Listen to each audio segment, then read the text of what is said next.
StraighTAllDay.com. Now tuned into the show where you learn the discipline to show up day after day to do the work, the confidence to put yourself out there boldly and authentically, and the mental toughness to continue showing up, doing the work, putting yourself out there even when the success you've expected to achieve has yet to be achieved. And on top of all this, you get a huge dose of personal initiative. That is the go-getter energy that moves any one of us, including yourself, to go and make things happen instead of waiting for things to happen. And then we put all this together into a series of frameworks, approaches, insights, strategies, and techniques all underneath the umbrella of one unified philosophy that is called Work on Your Game. My name is Dre Baldwin, also known as Dre All Day, and welcome to the show. And today's topic is everyone deserves a platform. Yes, everyone deserves a platform. I have heard this conversation about quote unquote platforming people flare up every now and then when some person who has some quote unquote controversial ideas or views goes on some platform that tends to be pretty popular, and this person shares those views that are controversial, and people get mad that this person even said what they said. There's not even so much that they're mad about that. Yes, they can be mad about what the person actually said, but they're more mad about the fact that this person was provided the space to even say anything in the first place. And I find that ridiculous. And that's what we're going to be talking about here today. The place that I've heard, the source of this that I've heard most often has been from the Joe Rogan podcast, simply because, well, a couple of reasons. First of all, Joe Rogan is one of the most popular podcasters out there these days. So every episode he puts out gets seen by a lot of people. And of course, the way the media is these days, the people will just clip out certain parts from a 2-hour interview and use that as evidence of something they like or something that they dislike without getting the full context or sharing the full context when offering their own commentary. And also because Joe Rogan is a guy who is open-minded enough that he has people on his show who are often off the beaten path, and they may have some views that a lot of other people with big platforms would not want on their platform simply because they don't want to piss off too many people in their own audience or their sponsors or anything like that. Luckily, Joe Rogan has enough balls to where that's not a problem for him.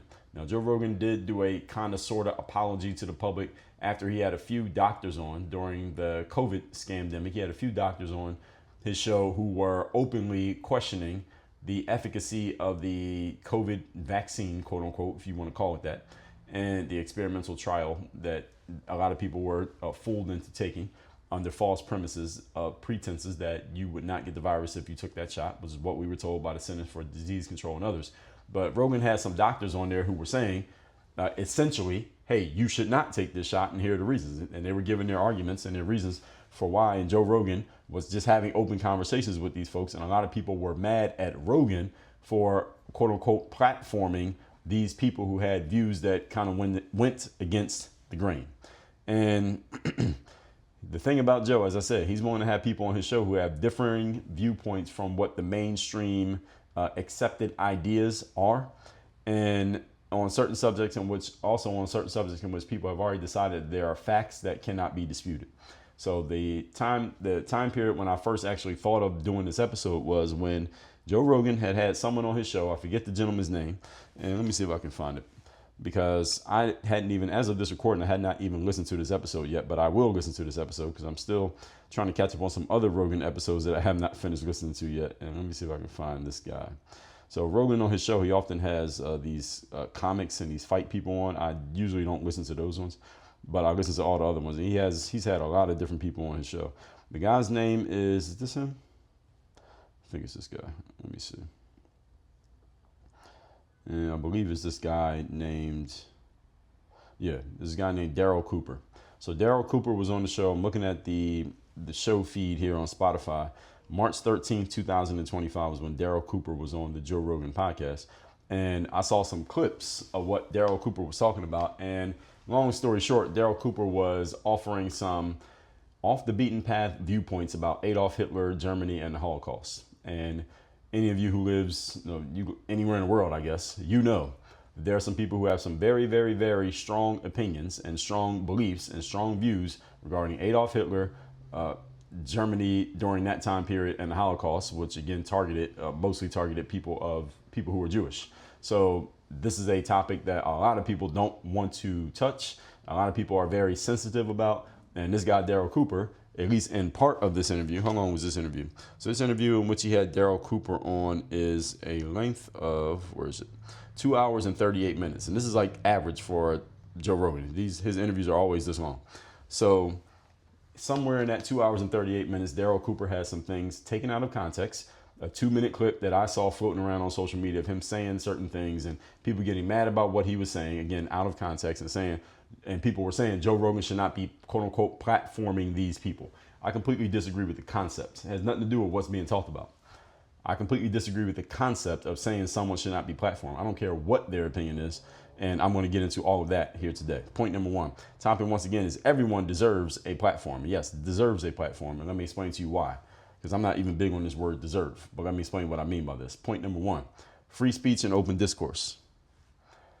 United States of America, the First Amendment is a right to a free speech, right to free speech. Audiences, if you are an open-minded person, assuming that you are, every audience should be exposed to a variety of perspectives and be allowed to decide via their own critical thinking what to accept and what to reject. So if you shut down a discussion, that leads to an echo chamber. If you decide, okay, here are the accepted quote unquote facts about this situation or this topic, and anyone who comes in offering any alternative facts or alternative points of view to this exact topic in which I've already decided what I want to believe and what I want to hear, that person should never be allowed a platform and shouldn't be allowed to speak and shouldn't be allowed to say what they want to say. The problem with that for you, the one who doesn't like that person being a platform, the problem is you're going to be living in an echo chamber where the only things you hear are the things that you already have decided to agree with. That's a problem because just because you've decided to agree with something, you decided that you believe it, does not mean it's the truth. Your beliefs in the truth are not always the same. Actually, for every human being who's listening to this, you have some beliefs that are not aligned with what's actually true. And the reason why we know this is true is human beings are experts at rationalization. What is rationalization? It's a story that we make up in our own minds to make us feel better about things in our lives. And just because we told ourselves a story that makes us feel good does not mean that story is true. And human beings are the easiest person to deceive is ourselves, the person in the mirror. And all of us have some lies that we continually hold in our head that allows us to go to sleep at night. Every human being does this. Now, some do more than others, but we all do it. So when you get to a point that you don't want to hear anything that goes against the grain of what you've chosen to believe, now you are moving yourself closer and closer to being in an echo chamber or a bubble, if you will, where the only things you hear are the things that align with what you think. The problem with that is, again, you think a lot of bullshit. So you need to be exposed to people who think things differently from how you think and believe things different from what you believe, not necessarily because they're going to change your mind. Trying to change another human being's mind is an exercise in futility. I suggest none of you get into that business. However, open-minded, smart people should be open to hearing arguments that go against and contradict what you have chosen to believe, so that either A, you can choose to change your mind because you have new information, new perspectives, and new opinions, or B, you can be stronger in a position that you have because listening to what someone who is going against you has to say, you can push back and say, well, they said this, but what about this? What about this? What about this? You can defend your position against them in a mental exercise that you're having with this person while you're reading their book or listening to them being interviewed that allows you to get stronger in your own opinion. But if you're not willing to even have that engagement, then what are you saying about yourself? So there should be free speech and open discourse on any subject. I do not agree. I do not believe, and I'm not of the school of thinking that we ever have a closed conversation on any topic. Let's open it up and talk about it again. There's new evidence, there's new information, there's a new perspective. Someone has a new way of looking at it. Okay, let's hear it. Let's hear what it is. There are some things in life that I have very strong beliefs on. Let's say, for example, I don't believe that a boy can become a girl.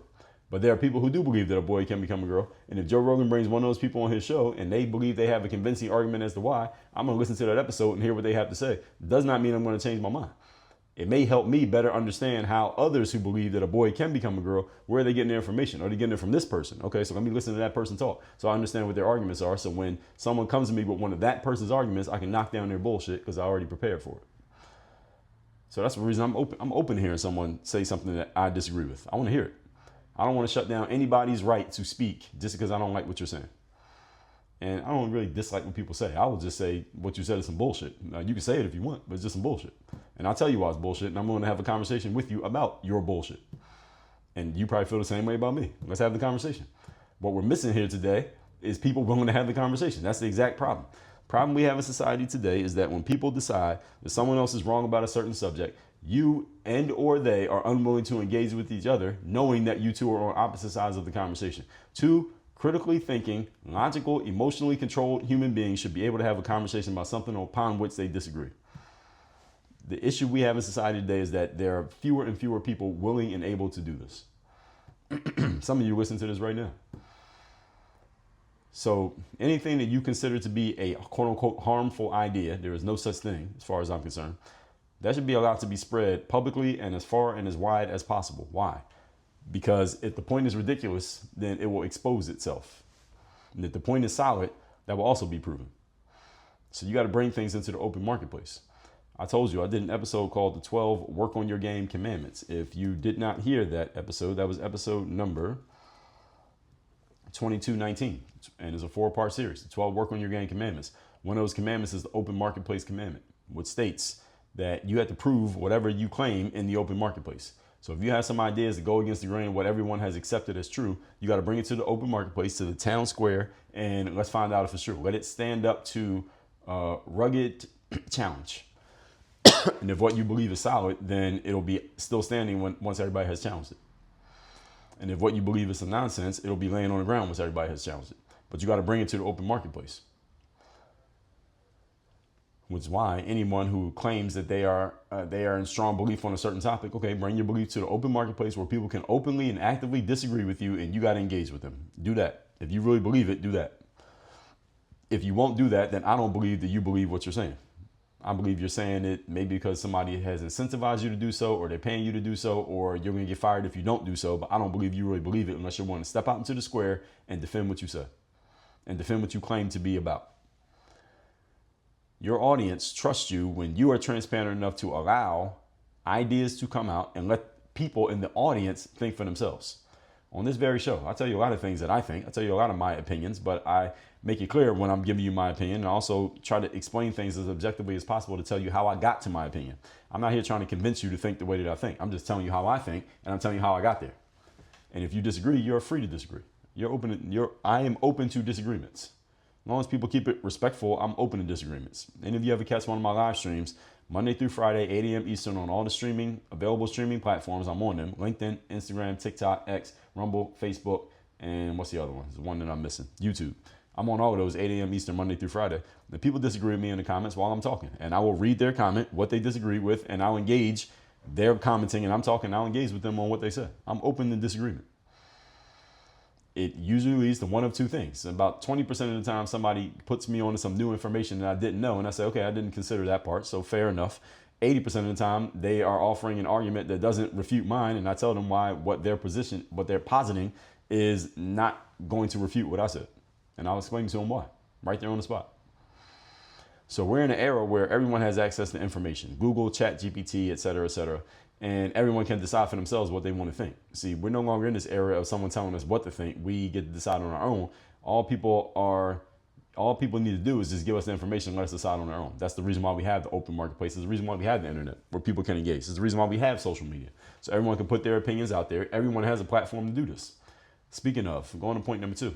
Today's topic, once again, is everyone deserves a platform. Number 2, avoiding a guest or avoiding a topic is a form of censorship.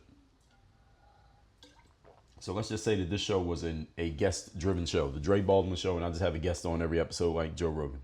If I avoided having a certain guest on the show because I believe they're going to say something that I don't want them to say, or avoiding a certain topic because I don't want to touch on a certain thing that I think people may be offended by, if I was to do either one of those, that's a form of censorship. I'm censoring myself if I do that. So let's say I had an interview-based show, and I came out and said, I believe a boy cannot become a girl. And someone says, well, Dre, I listened to your show and I like it, but I do believe a boy can become a girl. And I won't have them on the show, not for any other reason other than because they have an opinion that I disagree with. Then I'm censoring myself, and I'm also not giving my audience my best. Because if I'm going to get on here and say what I'm saying to you right now when I'm speaking solo, unchallenged, and say, I welcome disagreement, then that means I should be willing to have a disagreement right here on the airwaves in front of my audience. If I had a guest-based show, I don't have a guest-based show, but I'm willing to have disagreements out in the air. And as a matter of fact, there are some people who I have reached out to who I would have had on the show. I don't have guests on the show, but I would make an exception to have them as a guest on the show so we can openly talk about things that I believe that I know that they don't believe, but those people who shall remain unnamed, at least today, they weren't willing to have that conversation. Now, you can draw your own conclusions as to why. I got my conclusions. You can draw your conclusions. So avoiding guests or a topic is a form of censorship, and you're not giving your audience your best. And the thing is, if you're in the media space, understand that when you're in media, you are in the attention business. You're not in the facts business. You're not in the accuracy business necessarily. You're in the attention business. And what does that mean? What does that have to do with anything? If I have a quote unquote controversial guest on my show, I will get more people looking at the episode because of the guest than I would if I didn't have them on the show. So we got to understand the consideration here. Consideration here is not, I need to give you factual information. Consideration is, how do I get your attention? Because I'm in the attention business. If I'm going to do a show, I need attention. I don't get eyeballs, I make no money. Because we make our money from advertisers and they pay us based on eyeballs. So let's remember, again, you are in the attention business when you do media. You cannot ignore this, nor should you ridicule or attack someone else for going after attention, because this is literally the business that we're in. We're in the business of getting attention. So how can you be mad at somebody for going after attention? What business are you in? It's an educational opportunity to get information from someone else who may know something that you don't know, or may see things in a different way from how you see them. You can learn something from anybody, even someone with whom you vehemently disagree. And the problem that we have today in our very soft society is that people only want to hear things that they already agree with. This is a problem. And this is how we create echo chambers. This is how people end up in bubbles. And this is how we get people, after Trump won the 2024 election, they left X and they decided they're going to start an account on Blue Sky, which is just a whole bunch of left-leaning liberals agreeing with each other. What the fuck is the point of social media if that's all you're going to do? It makes no sense. Come into the square. The open square, town square of the internet is X. Come there and let's see who has the best ideas. Open marketplace of ideas. If you're not really ready to play in the jungle, okay, then you can stay living in the zoo. Point number 3. Today's topic, once again, is everyone deserves a platform. Number 3, there is no such thing as quote unquote platforming a person. The term itself is oxymoronic. You can't platform another person. I cannot platform you. If I invite you on my show to be a guest, I'm not platforming you. If you invite me on your show to be a guest, you are not platforming me. Now, why is this? How am I able to say this? If Joe Rogan invited me on his show, would he not be platforming Dre Baldwin by having me on the show? The answer is no, he would not. He'll be welcoming me to his show. And yes, he has more people listening to his show than I have listening to my show, but he's not platforming me. He's already got a platform. I got a platform right here. Again, I'm not saying I wouldn't accept the invite. What I'm saying is I already have a platform. So he's not platforming me. I platformed myself when I started this show. And I platformed myself in 2005, as a matter of fact. The world, ladies and gentlemen, is a platform these days. I'm recording this in 2025. The world is a platform. Everyone can get on the internet and say anything that they want to say. Every single one of you listening to me right now can get online on a social app and say anything that you want to say, literally anything. Now, you might get blocked or suspended or suppressed for saying something that goes against the rules, but you can say anything that you want to say. Many of you who will watch this and maybe leave a comment and don't have audiences online, you may even be hiding your real name and your real face when you leave comments. I get comments all the time from nameless, faceless people. Especially the negative ones are usually from nameless, faceless people almost all the time. So any of you as an audience on the internet, you know, people hide their names, they hide their faces, and they say things. And I'll still read their comment and I'll respond to it. So am I platforming you if I read your comment? If I'm doing a live stream and you leave an incendiary comment insulting me because you don't like something that I said, and I read it out loud and push back against what you said, did I just platform you right there by reading your comment out loud? I didn't platform you. You platformed yourself by leaving a comment. That's the point. So there is also no such thing as misinformation. A lot of people use this term now, misinformation. No such thing as misinformation. It's a convenient term, but it's not real. Misinformation simply means someone not knowing what they are talking about, or they are outright lying. So why don't you just say that? If I hear somebody saying something that I know they don't know what they're talking about, I say you're lying. Or excuse me, I'll say you don't know what you're talking about. And if I believe that they do know what they're talking about, but they're just trying to deceive by playing language games, then I'll tell them that they're lying. All right, you know better and you're lying. And I'll point out why they're lying. And there is no such thing, as I said, as misinformation. This is the reason why we have the marketplace of ideas. If you have some bad information, it will be clearly exposed and quickly exposed by the audience. I mean, this is pretty much the system of how Bitcoin works. Bitcoin is peer managed or peer controlled, for lack of a better term, is not managed by some governmental system like fiat money that is worth very little and is worth less and less every single day. Cryptocurrency is designed in a different way. It's a different way of looking at money. And there's an open marketplace of ideas. If you do good work, you get some Bitcoin. You do not so good work, you don't get the Bitcoin. If your ideas suck, the marketplace will tell you loud and clear that your ideas are no good. This is the first law of economics, of supply and demand. If you're supplying something and no one is asking for it, then you have to adjust either who you're supplying it to or what you are offering or what you're asking. One of those three needs to be adjusted. The hook, the story, the offer. The hook is how do you get people's attention in the first place? The story is what do you tell them once you have their attention? And the offer is what do you need to do if you want to actually get this thing. First law of economics, supply and demand. So if you see someone continually supplying something, there is somebody demanding it. That's why. And if you keep supplying something and no one's demanding it, then you probably want to make some adjustments at some point. Point number 4. Today's topic, once again, is everyone deserves a platform. Number 4, audience backlash. Joe Rogan's got a lot of backlash from either his audience or from other people who maybe have been temporary members of his audience, or they just listened to a clip because they wanted to say something negative about Joe Rogan. If you listen to a show or a person and you decide to stop listening to them because they shared one opinion or invited on one guest to their show with whom you disagree, then you are a fool, not them. If you are not willing to have that engagement, then the fool is you. You're listening to a person and you're like, all right, I don't want to listen to Dre's show anymore because he said something I don't like. All right, the fool was you. I'm not the fool. Open your mind, grow up, control your emotions, and learn to think critically. That's your job as an adult. That means mentally wrestling with ideas that you have previously rejected. That's the job of an adult. All ideas deserve a fair hearing, whether that hearing is on race, science, history, or the idea rather, race, science, history, any other subject, which many people have decided that the debate is settled and nothing about this needs to be discussed. No debate is ever settled. And not every interview show is investigative journalism, by the way, just in case all of you understand. Joe Rogan is not an investigative journalist. He's not Candace Owens. That's not what he does. Joe Rogan is just a conversationalist. He brings people on the show and just has an hour or two long conversation with them and basically gives them space to just talk, say whatever it is they want to say. That's Joe Rogan's job. He's not there to have a stack of papers of all the things that you said over the years and then start, quote unquote, fact checking you and challenging you on the things that he said. That's not his type of show. One of the reasons why it's so popular, because he opens up the floor to his guests and lets them talk and lets the audience decide how they feel about it instead of him trying to tell the audience what they should feel based on his questions and the way he maneuvers the conversation. He doesn't maneuver the conversation. All he does is just converse. And often he's not even asking that many questions. If you listen to Joe Rogan's show, he's not really asking a lot of questions. What he does is just have a conversation and the guest talks. They just talk. They're just talking and it just happens to be microphones in the room. That's it. That's the reason why it's so popular. He's not there looking to argue with people. He's not trying to get a gotcha moment. He's not trying to prove somebody right, and he's not trying to prove anybody wrong. He's just letting them talk. And again, there's a reason why he has the most popular show in podcasting right now. He lets people talk, and he lets the audience decide. He's not trying to come to a conclusion in the interview. This is another issue that a lot of human beings have. Some of you who are listening to this right now is that every time you hear something, you're expecting or demanding some form of conclusion. Sometimes there is no conclusion because the conversation hasn't continued. This is just one person's contribution to the conversation, but the conversation is not done just because this person spoke or just because you agree with what they said. That's not how it works.